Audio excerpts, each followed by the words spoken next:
Hi guys! For today's video, magluto tayo ng nilagang baka. Ayan na guys, nilagay ko na yung tanglad at saka loya. Gusto na ko yung mga binibili sa bilog.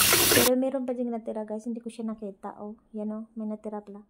Tapos ilagay na natin lahat ng mga sahog. Ayan na, cabbage, carrot, basta lahat nilagay ko na siya. Tapos yung ano natin, green ano ba yan? Green paper ba yan? Yung green paper? Hindi ata yan paper eh. Basta yun na yun siya. Sili yun. Tapos ginawa ko pala yung tanglad guys. Itinapon ko na siya kasi tapos na yung ano niya eh. Tapos na yung pakay niya. Diba? Pagkatapos ginamit, tinapon, charot. Iwan ko na lang. Imikis-mikos pala natin siya guys.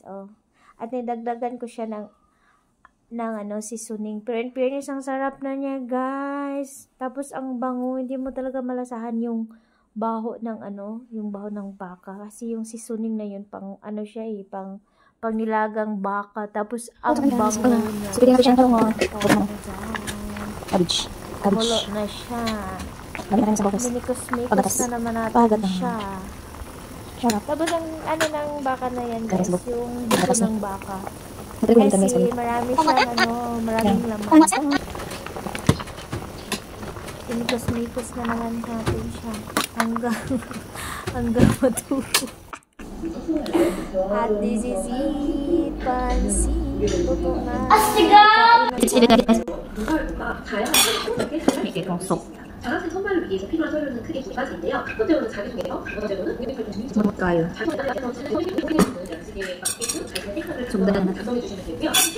Terus na sa kuan siya guys. Hinaw na ko ha.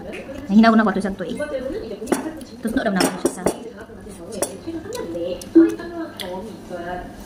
Toyo ay suka o sili.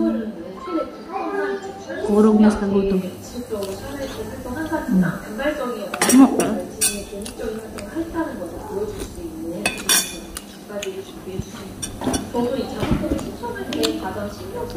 Mukha kong baka ya. Dahil siyempre sa'yo.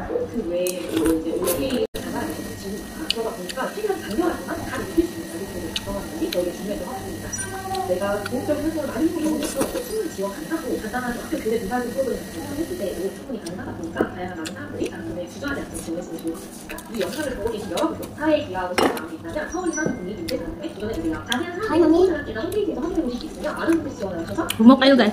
Samok! Hi, Samok Mami.